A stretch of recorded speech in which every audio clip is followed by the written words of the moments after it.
ओम शांति।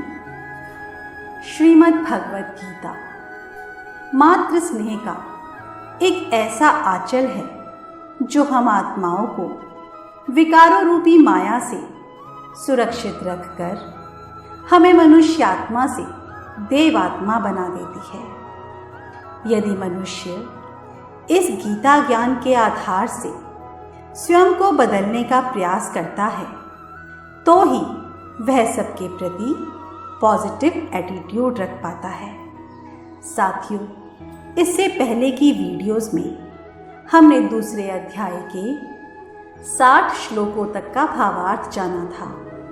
आइए आज 61वें श्लोक से प्रारंभ करते हैं। दूसरे अध्याय के 61वें श्लोक में परमात्मा कहते हैं कि साधक को चाहिए कि वह उन संपूर्ण इंद्रियों को वश में करके ध्यान में बैठे, क्योंकि जिस पुरुष की इंद्रियां वश में होती है उसी की बुद्धि स्थिर हो जाती है। अर्थात ममता, आसक्ति और कामना का त्याग करके मन और इंद्रियों को संयमित कर बुद्धि को परमात्मा के स्वरूप में स्थिर करना चाहिए, क्योंकि जिस मनुष्य की मन सहित इंद्रियां वश में नहीं है उसकी बुद्धि स्थिर नहीं रह सकती। इसलिए मन और इंद्रियों को वश में करना साधक के लिए परम आवश्यक है। 62वें श्लोक में श्री कृष्ण कहते हैं कि विषयों का चिंतन करने वाले पुरुष की उन विषयों में आसक्ति हो जाती है। आसक्ति से उन विषयों की कामना उत्पन्न होती है और कामना में विघ्न पड़ने से क्रोध उत्पन्न होता है। अर्थात जो मनुष्य केवल भोगों के बारे में ही सोचता रहता है और जो परमात्मा का चिंतन नहीं करता, ऐसे मनुष्य की विषयों में आसक्ति हो जाती है और उसकी इतनी प्रबल आसक्ति से ही उसे उन चीज़ों की कामना होने लगती है और जब उसकी वह कामना पूरी नहीं होती तो फिर उसे क्रोध आता है। 63वें श्लोक में श्री कृष्ण कहते हैं कि क्रोध से अत्यंत मूढ़ भाव उत्पन्न हो जाता है। मूढ़ भाव से स्मृति में भ्रम हो जाता है। स्मृति में भ्रम हो जाने से बुद्धि अर्थात ज्ञान शक्ति का नाश हो जाता है और बुद्धि का नाश हो जाने से यह पुरुष अपनी स्थिति से गिर जाता है। साथियों, इसका अर्थ यही है, जिस समय मनुष्य के मन में क्रोध पैदा होता है उसी समय से उसमें विवेक शक्ति का अभाव हो जाता है। वह कुछ भी आगे पीछे नहीं सोचता। उसे यह ध्यान ही नहीं रहता कि किस मनुष्य के साथ मेरा क्या संबंध है, मुझे क्या करना चाहिए, क्या नहीं करना चाहिए। वह यह सोच ही नहीं पाता कि उसने यह कार्य किस प्रकार करने का निश्चय किया था और अब क्या कर रहा है। उसे इस बात का भी एहसास नहीं होता कि वह क्या बोल रहा है। उसके व्यवहार में कटुता, कठोरता और हिंसा आदि दोष आ जाते हैं, जिससे उसका पतन हो जाता है। वह शीघ्र ही अपने पहले की स्थिति से नीचे गिर जाता है। 64वें श्लोक में भगवान कह रहे हैं, अपने अधीन किए हुए अंतःकरण वाला साधक अपने वश में की हुई राग द्वेष से रहित इंद्रियों द्वारा विषयों में विचरण करता हुआ अंतःकरण की प्रसन्नता को प्राप्त करता है। इसका अर्थ यही है कि मनुष्य की इंद्रियां उसके वश में नहीं होती। उन इंद्रियों में राग द्वेष भरे रहते हैं। इस कारण उन इंद्रियों के वश में होकर भोगों को भोगने वाला मनुष्य उचित अनुचित का विचार ना करके जिस किसी प्रकार से भोग सामग्रियों को इकट्ठा करने और फिर उसे भोगने की कोशिश करता है और उन भोगों में सुखी और दुखी होता रहता है। उसे आध्यात्मिक सुख क्या होता है इसका अनुभव ही नहीं होता।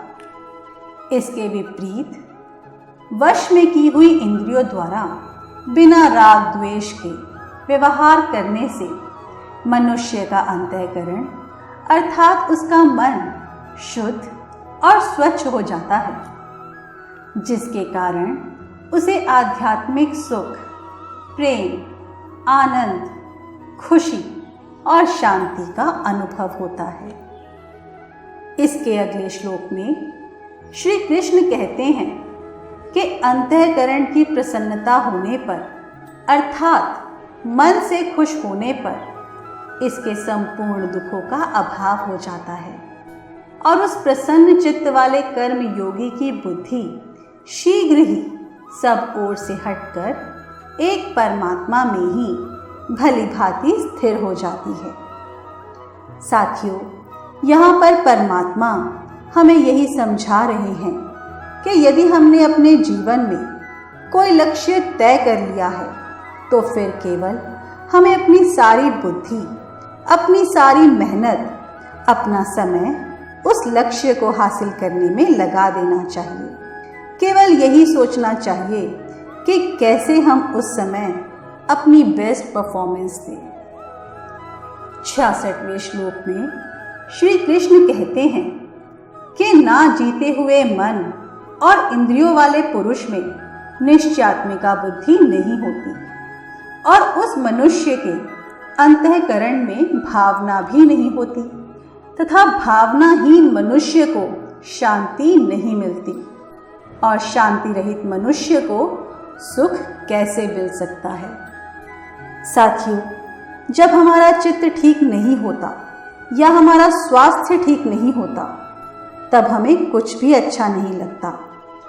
अगर आपके मन में शांति नहीं है तो कहीं भी, किसी भी अवस्था में, किसी भी उपाय से मनुष्य को सच्चा सुख नहीं मिल सकता।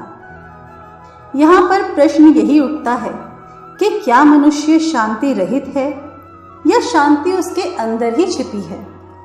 साथियों, इस श्लोक का भावार्थ यही है कि हम सभी आत्माएं जिन्होंने यह शरीर रूपी वस्त्र धारण किया है, हम सभी आत्माओं का स्वधर्म ही शांत है। शांति इस आत्मा का ही मुख्य गुण है, क्योंकि हम सभी शांति के सागर परमपिता परमात्मा की संतान हैं।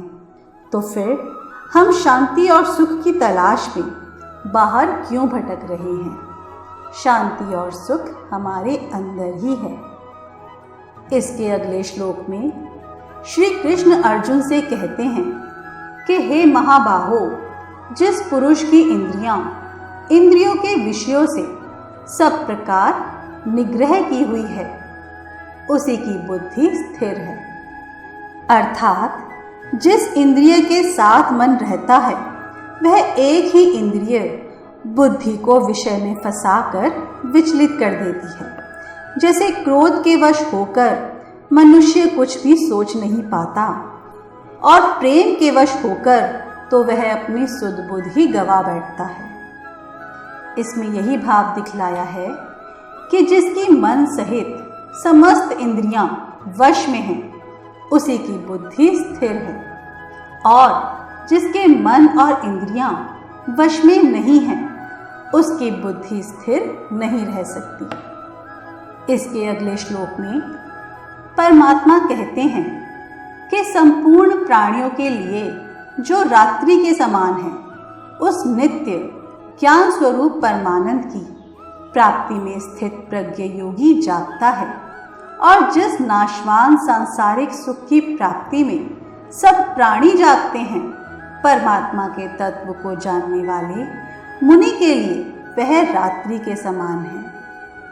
साथियों, इस श्लोक का भावार्थ यही है कि जब मनुष्य आत्मा का परमात्मा से मिलन होता है, तब जब समस्त प्राणियों के लिए रात है, वह योग लगाकर अपनी सच्ची कमाई करता है और जब सभी प्राणी सांसारिक सुखों की प्राप्ति के लिए जागते हैं, तब वह सारे सुख उस परमात्मा प्राप्त आत्मा के लिए रात्रि समान है। यह रात्रि का अर्थ अज्ञानता और दिन का अर्थ ज्ञानी की स्थिति से है। यह परमात्मा के गुण, रहस्य और तत्व को ना जानने वाले अज्ञानी हैं, और ये जानने वाले कि परमात्मा कौन है, उसके गुण और कर्तव्य क्या है, वह जानने वाले ज्ञानी हैं। तो आइए आज गीता में वर्णित इस श्लोक का अर्थ भी जानते हैं कि परमात्मा तो स्वयं निराकार ज्योतिर्बिंदु परम धाम निवासी है। ज्ञान, पवित्रता, सुख, शांति, प्रेम, आनंद और शक्तियों रूपी गुणों से संपन्न है, और हम भी उस निराकार परमात्मा से साकार में मिलन मना सकते हैं, जैसा कि आगे आने वाले श्लोकों में स्पष्ट होगा। 70वें श्लोक में स्वयं परमपिता परमात्मा यह समझा रहे हैं कि जैसे बहुत सारी नदियों का जल जब सब ओर से परिपूर्ण अचल प्रतिष्ठा वाले समुद्र में उसको विचलित ना करते हुए ही समा जाते हैं, वैसे ही सब भोग जिस स्थित प्रज्ञ पुरुष में किसी प्रकार का विकार उत्पन्न किए बिना ही समा जाते हैं, वही पुरुष परम शांति को प्राप्त होता है, भोगों को चाहने वाला नहीं। साथियों, कि जैसे समुद्र को जल की आवश्यकता ना रहने पर भी उसमें बहुत सारी नदियां प्रवेश करती हैं, परंतु नदी और सरोवरों की भांति ना तो समुद्र में बाढ़ आती है और ना ही वह अपनी स्थिति से विचलित होकर मर्यादा का त्याग करता है। इसी प्रकार स्थित प्रज्ञ पुरुष को किसी भी सांसारिक भोग की किंचित मात्र भी आवश्यकता ना रहने पर भी उसे इच्छा के अनुसार बहुत प्रकार के भोग प्राप्त होते रहते हैं। जो मनुष्य स्वयं किसी भोग की कामना नहीं करता, वही परम शांति को प्राप्त होता है। भोगों की कामना करने वाले मनुष्य को कभी भी शांति प्राप्त नहीं हो सकती, क्योंकि उसका मन तो निरंतर भोग और कामनाओं में बिजी रहता है। फिर वहाँ शांति कैसे रह सकती है? वहाँ तो रहती है चिंता, जलन और दुख। साथियों, योग साधना आत्मा को स्वयं के साथ साथ दूसरों की भी विशेषताओं से अवगत कराती है। देखिए उस परमपिता परमात्मा की अद्भुत लीला, कैसे वह रूहानी जादूगर हमें परमात्मा प्रेम से भरपूर कर हमारे संस्कारों को धीरे धीरे दिव्य बना रहे हैं। तो चलिए परमात्मा द्वारा दिए गए आत्मज्ञान को अपनी जीवन शैली बनाकर अतीन्द्रिय सुख की अनुभूति करें। ओम शांति।